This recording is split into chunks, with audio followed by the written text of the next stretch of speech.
Welcome to the Going to Seed podcast. I'm your host, Shane Simonsen, and we're here today with independent plant breeder Padraic Flood. So tell us a bit about your background. Thanks a lot. Really happy to be here. My background is, I trained in my undergrad as a botanist, and then I did a PhD in plant genetics and followed that with a postdoc, which was a really fun one where I got to go all over Africa, climbing up mountains, sampling plants and studying how they adapt to extreme environments, particularly tropical alpine ecosystems. And then how I switched to plant breeding was because I was very dedicated to that academic track. And then the pandemic happened and I was supposed to be writing a grant. And then there was no daycare and I had two young children and I had to make a choice, be a father or write a grant. And obviously the only choice was to be a father. And then I had a lot of time to think. And one of the things that struck me was how poorly prepared we were for the pandemic.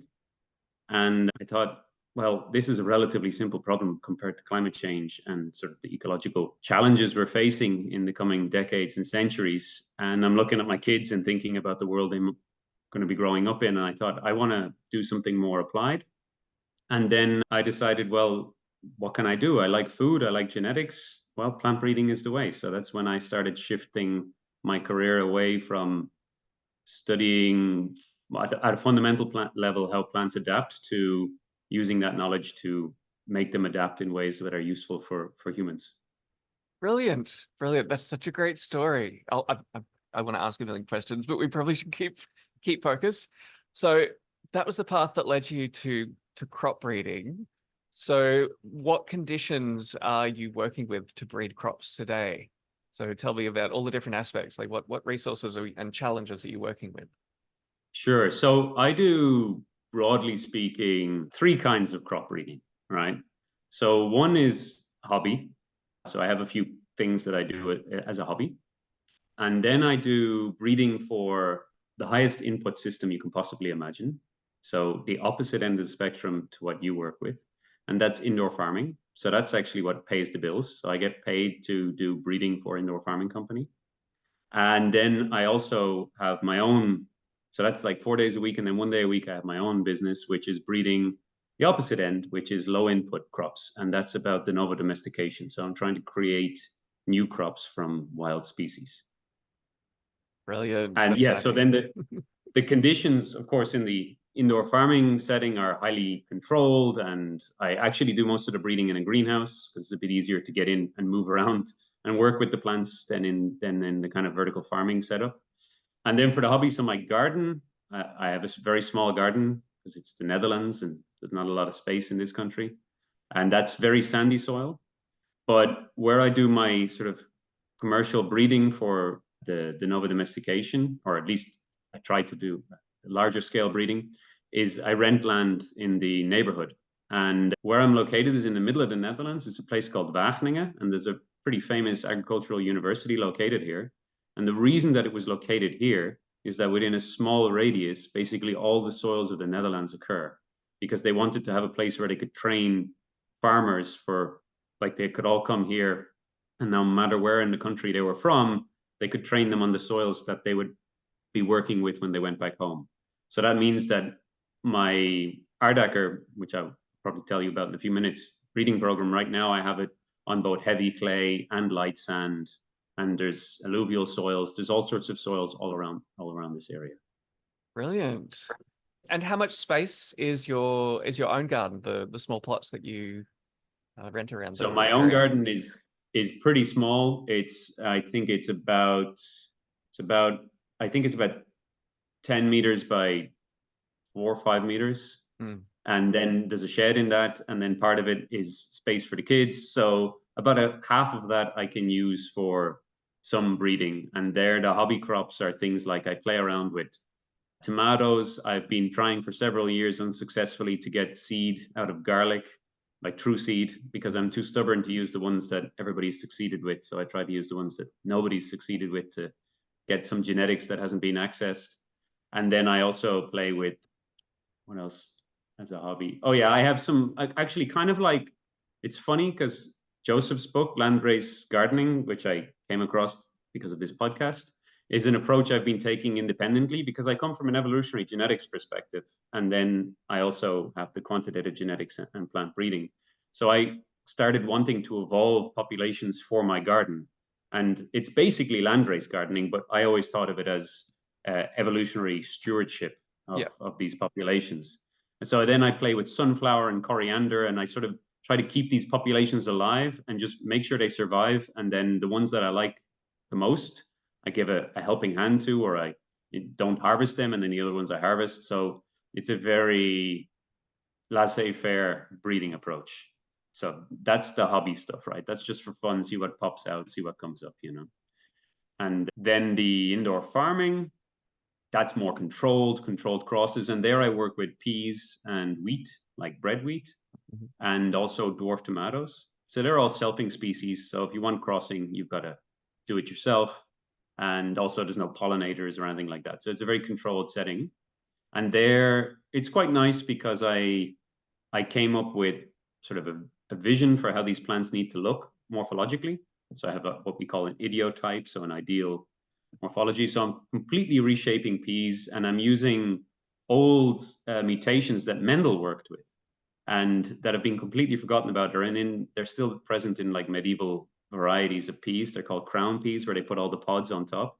Oh. And then I combine that with elite snap peas, and then I make them short. And it's all surprisingly low tech because we don't have the budget for genomics and markers. So it's all phenotypic markers and mostly Mendelian traits.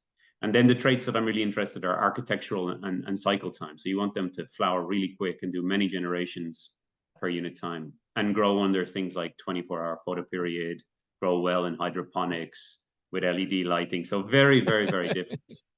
And then the other stuff, which is all about the de novo domestication, most of that is a focus of Lathyrus tuberosus, Aardaker.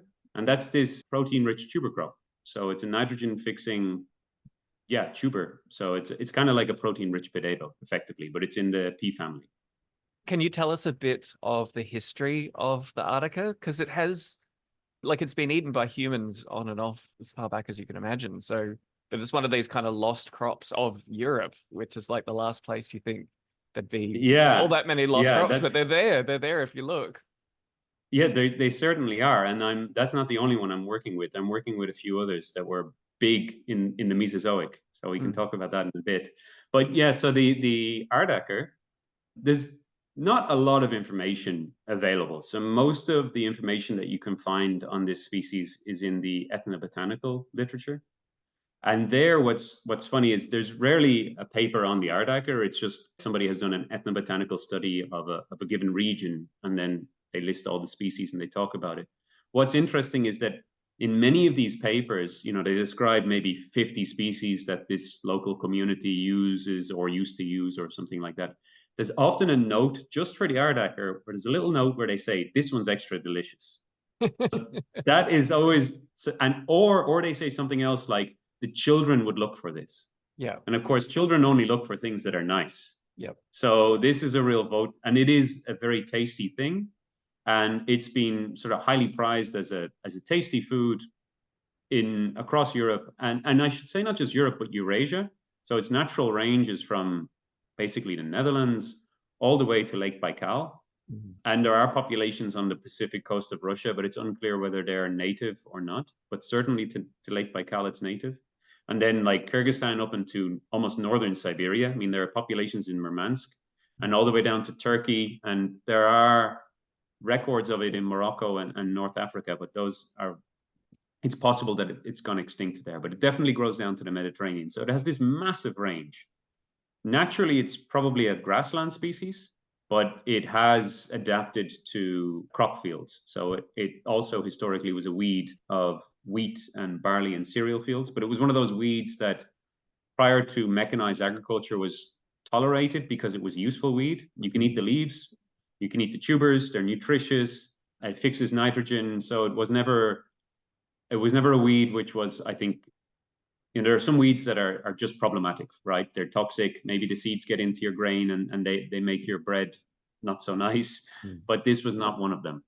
And it has been apparently grown on some commercial scale in the 1700s in the Netherlands, in Zeeland, and exported to France. but it's very hard to find. That's like one small reference, and it's very hard to find like concrete evidence on that. They say they made perfume with the flowers in the Rhine Valley, and the flowers do smell amazing. They smell like roses.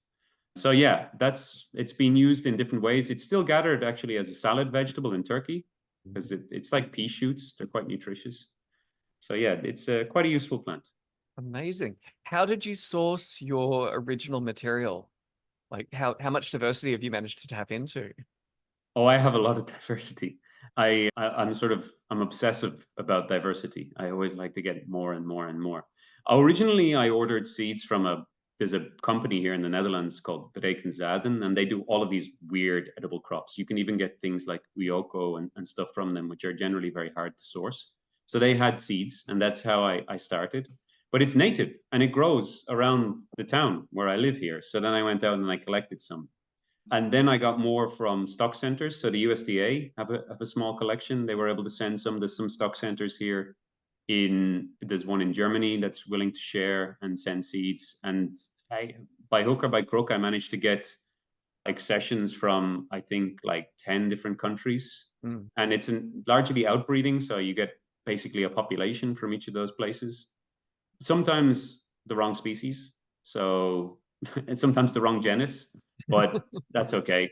And yeah, I would love to collect more, but unfortunately, this wonderful thing, the Nagoya Protocol and the CBD Convention on Biological Diversity, make it basically impossible, which is something I actually really upsets and frustrates me, because I think the Nagoya, I've had to get these permits before for when I was in academia, so I know what it's like to try and get these permits and the rigmarole that you go through.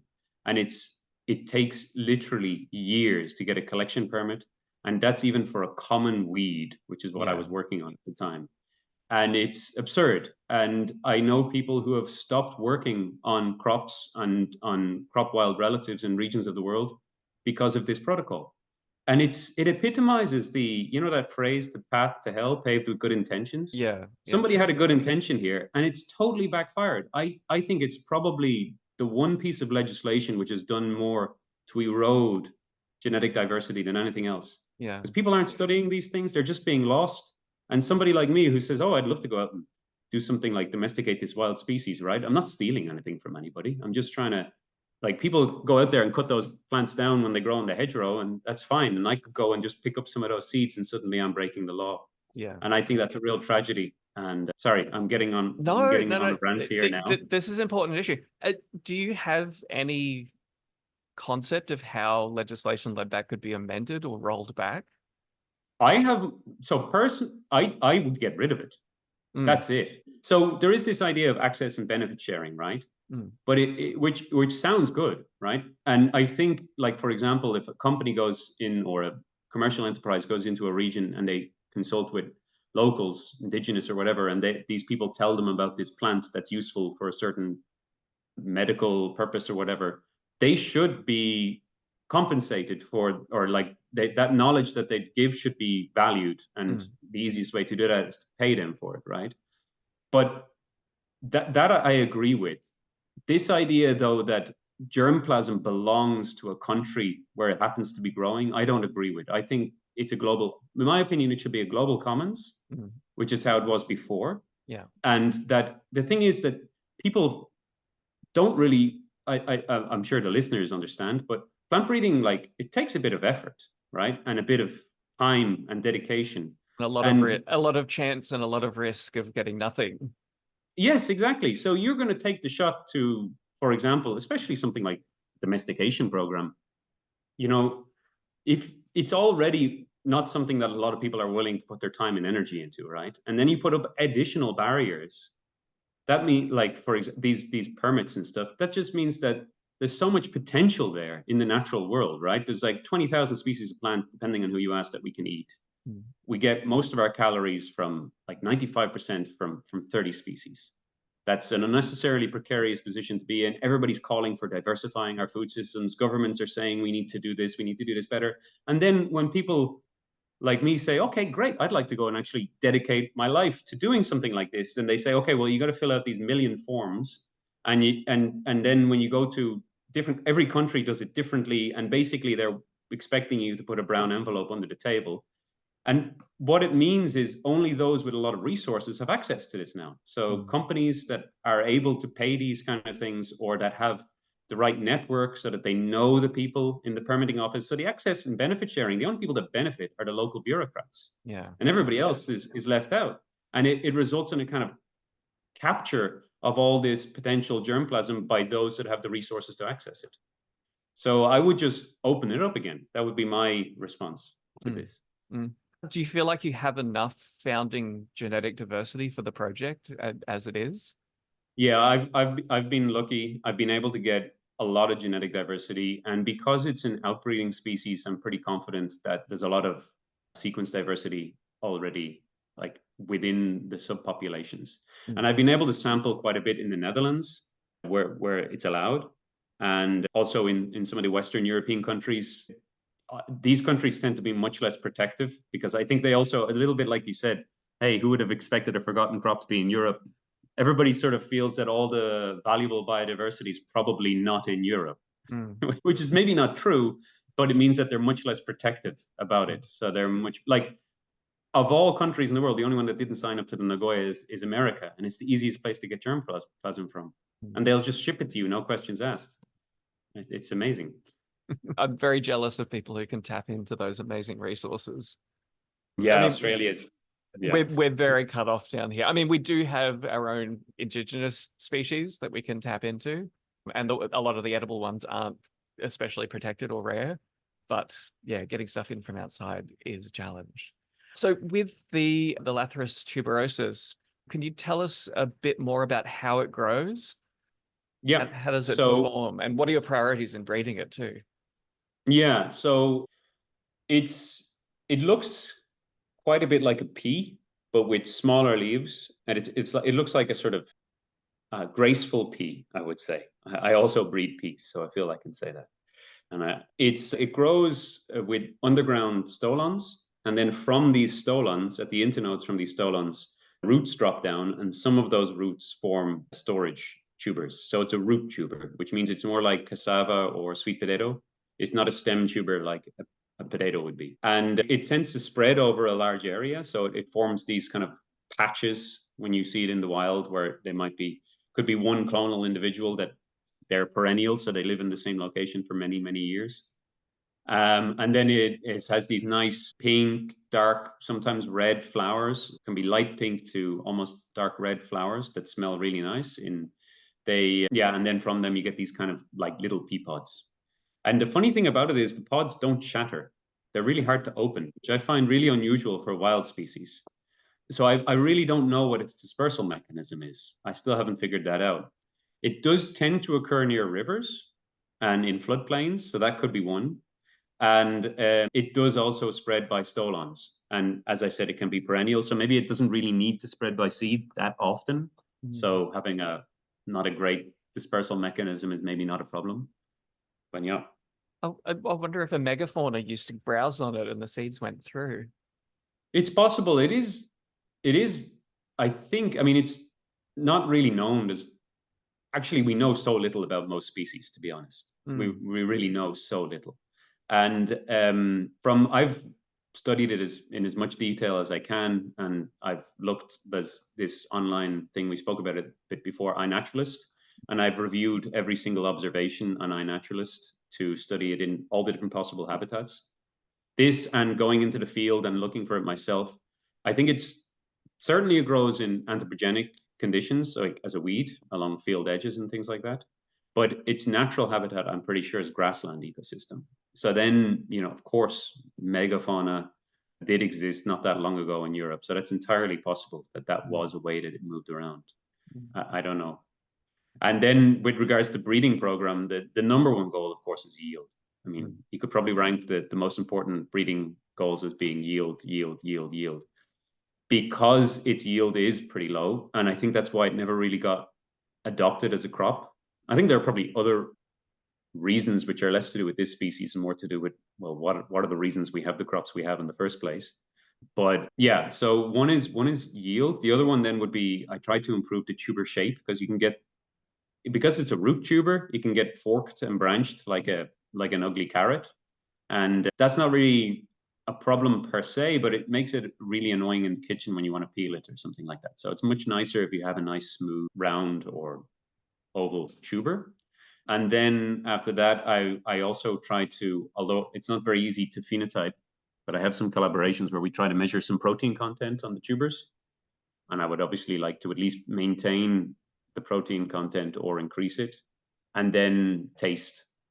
But the latter two, taste and protein content, I can only measure them on a very small subset of individuals. So then I go with yield first, and then of the top yielding individuals, I measure these other traits. Do you Or at least have I try. do you have any suspicion that a grower can assess protein levels by taste? Is there like I'm really curious about finding ways of empowering people without access to like labs and machinery to assess It's a good useful question. traits. It's a good question, and it's actually a nice idea, because if we measure a subset of them in the lab, or I have collaborators in Denmark that agreed to do this for me, which is really great. And I just got results this week actually, which was very exciting. And they used this elemental analyzer. So they looked at nitrogen content, which is a proxy for protein content. And then of course I could grow those genotypes that are most different and taste them and see whether I could answer that question for you. So right now I don't know, but of course it would be interesting if you could taste. It would also be very usle for me in the field. You don't have to You know, rely just on lab tests, yeah. But also you can do a very quick and dirty approach, right? Where you just take a bite and see if it's worth keeping or not. I suspect it's the kind of thing that you can leverage the lab results where you know this is high protein, this is low protein, and then you taste them and see if you can start training your senses to pick up on what the differences are. Absolutely. It's a good idea. I might try that. Could you see this crop being compatible with other crops, like as an understory for maize, for example? Well, I think one obvious one would be with the small grain cereals like wheat and barley, because it already grows naturally with them. So I think that could work. I think the main problem would be that it would tend to grow up into their canopy, which I don't think will seriously impact the grains. But if you use modern mechanical harvesting, the stems would probably tangle in the harvesters, the combine harvesters and stuff. These vetches and things like stuff. They don't deal very well with these kind of things. But I think that might be a trait that you can select for varieties that don't twine or that they take. I could almost imagine that you get a wheat crop out the first year. You sow the two together, you harvest a wheat crop off the top, and then the Lathyrus grows through the stubble, and you get a tuber crop the second year. Absolutely, and there are. I've been thinking what I've been dreaming of, because that's not the only species I work with. I also work with Conopodium majus, which is a thing called pignut, another grassland tuber crop. And I also play around a little bit with I like tubers. I think there's something magical about not knowing what you're going to get until you dig it up. It's like unwrapping a gift. And the other one is silverweed. And yeah, basically I've wondered, could I make, you know, the way people do these food forests, right? And they have these hyper diverse agroecosystems, but whether you could do the same thing and have a food grassland, or you have a kind of perennial grassland or almost perennial, where you get different kinds of things out of it. And one of them would be above ground perennial grain. So like Kernza, this perennial intermediate wheatgrass crop, maybe you've heard of it. So if you were to intercrop that with Aardaker, and you know, after a few years, you need to replace your perennial intermediate wheatgrass because it kind of gets old. And when you do that, you harvest your tubers, because the tubers are not like potatoes; they grow every year. They don't grow one year and then die. Every year they get bigger, and they're extremely frost hardy. They'll take down. I mean, they'll grow in northern Siberia. They'll take -30, and they're just fine. So you could really have a kind of perennial grassland ecosystem which is producing food every year for you, and that would be quite cool, I think. Does that mean that this crop supports, once it's established, a really, really long harvest time? So rather than getting machines in there to harvest it all on the same day, if it was in a backyard situation every day, you could go out and fill a basket with tubers. And Absolutely. yeah, Absolutely. so you get around the storage problems that you have with some tubers at scale. Absolutely. So with storage, this thing will store. The only thing is it doesn't like is you cannot let it dry out. So I've managed to store tubers in the fridge in a Ziploc bag for like 8 months and they're fine. But they need to be cold and moist. So if you can satisfy those, you're fine. The best way to do it is in the field. So maybe I should explain the scale that I'm trying to do this on. So I'm doing this all as cheap as possible because it's self-funded at the moment. But I hope I've sold some in advance to a restaurant for this autumn, this harvest. So hopefully that will help cover some of the costs. But I partnered with some local farmers here because, like I said, I don't have any land, and they've been very supportive. And that's for growing the tubers. But at the same time, I need to produce the seed, right? If I want to do plant breeding at scale. So this year, I will grow about 50,000 plants in 3 locations, one on clay in the Netherlands, one on sand in the Netherlands, and one in Greece. So I have a friend of mine who's an almond farmer in Greece who said he'd like to try it out. So then we'll see how it does in these different climatic and soil conditions. This is the first time ever now that I'm doing it at this scale. Before, it's always been very small. And one of the reasons is, you asked me earlier about germplasm. You can get small packs of like 100 seeds from these different places, and then you got to bulk it up yourself. And that's kind of non-trivial. It takes years without disaster, because it's very tempting to plant most of your seeds one year and have a bad season. Exactly. So I've been doing it in different ways, and I've been bulking it up, and I decided to split my population in 2 for a number of reasons. So I've basically got an A gene pool and a B gene pool. And now what I've done is I've rented like 500 square meters for the A gene pool, another 500 square meters for the B gene pool, both on clay, and then another 200 square meters for the A and 200 square meters for the B, both on sand. And that's for seed production. So then I plant the tubers. And the reason I'm getting to this is about the storage.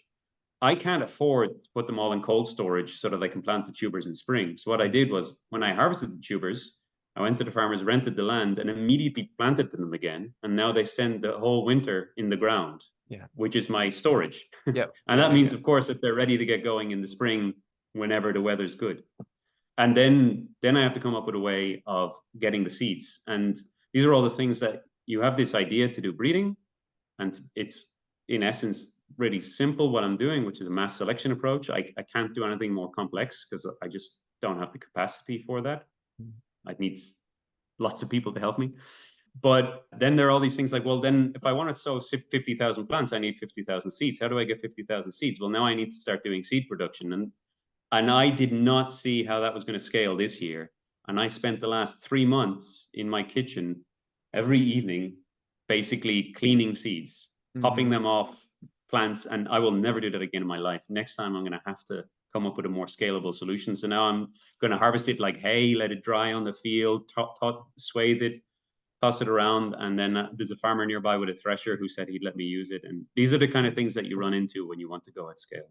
Yeah. Oh, have you considered the potential of any interspecies hybrids within the Lathyrus genus? I knew you would ask me that. You really like your interspecies hybrids, don't you? I have. The one that immediately jumps out is Lathyrus linifolius. So that's another tuberous Lathyrus species, the bitter vetch. And I've eaten it. It doesn't taste as nice as the Aardaker. It's very, very different, actually. It's more like a licoricey flavor. The Aardaker tastes kind of like sweet chestnuts, somewhere between sweet chestnuts and potatoes. The only reason I haven't done it yet is it grows in Ireland. It doesn't grow in the Netherlands. And I haven't managed to get my hands on germplasm because it's not something that is easy to buy seeds of for some reason. And if I do get it, I'm going to have to, they flower at different times. So the bitter vetch flowers in, April, and the Aardaker flowers in June. So I'm going to have to probably keep some of the bitter vetch in the fridge until April and then plant it out and make sure that they overlap and then see. And the reason that I would do that is because the bitter vetch has an interesting plant architecture.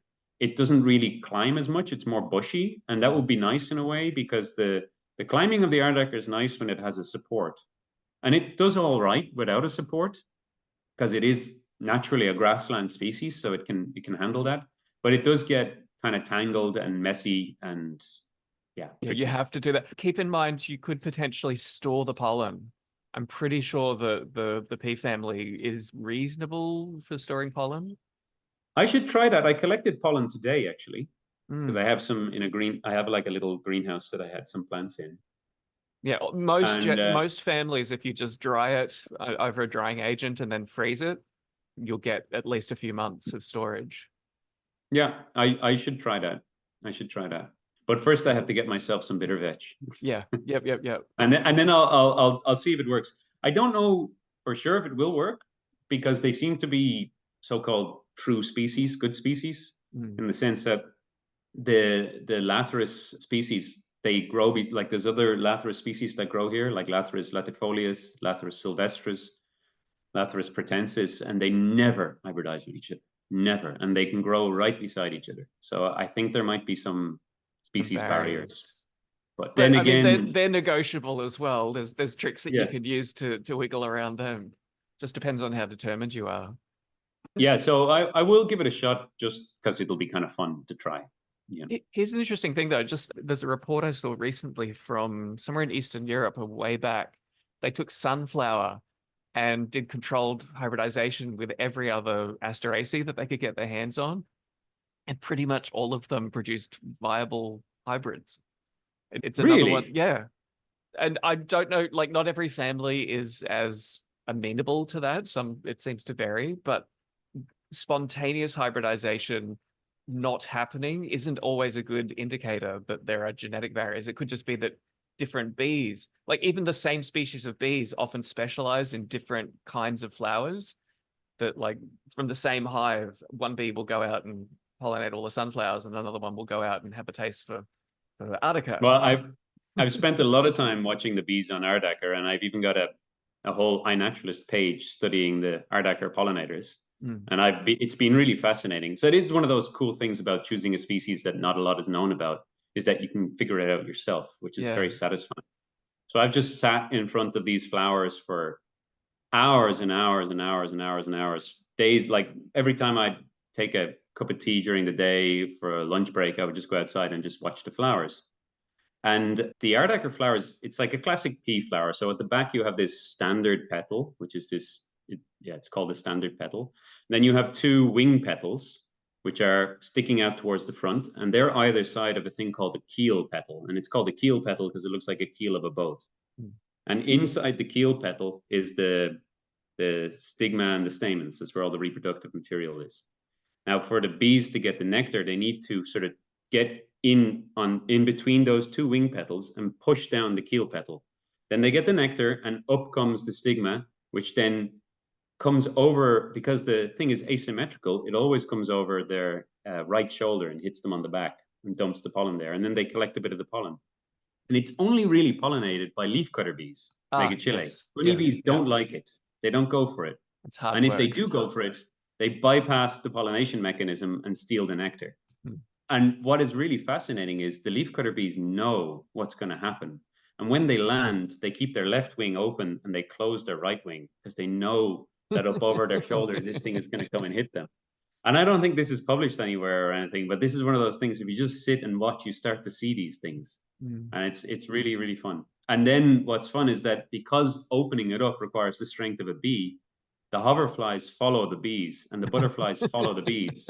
They can't open it up, but once it's open, it stays open for like 10 minutes before it slowly closes back. Mm. And I have videos of the hoverflies following the bees and then eating the pollen off the stigma, and butterflies doing the same thing, but in their case, sucking With the the nectar. nectar. So you see this whole interaction of all these species. And you get to breathe in that beautiful perfume while you're observing all of this. Yes, it is. It's very nice. It's very nice. I'm jealous. I'm jealous. I first learned controlled pollination on stapeliads because I used to Yeah, collect they're them when I was tricky. a teenager, and yeah, they all smell like some different dead thing. So Well, I cut my teeth on Arabidopsis thaliana, and those flowers are about a millimeter across. So that made me find everything else pretty easy. I've got some kinopod pollination to do this winter that I'm gearing Oh, up okay. for. So yeah, also very tiny but very exposed. Like I don't have to like get all these petals out of the way beforehand. So hopefully that goes fairly smoothly. Okay, so we're reaching the bonus round questions. I think we've covered everything pretty well.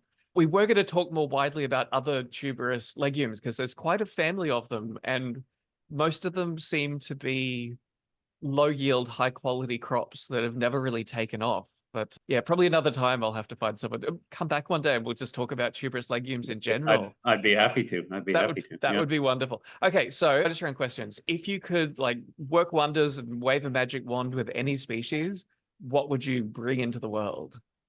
Yeah. So I had this. What was funny was I listened to your podcast and you spoke about extra floral nectaries.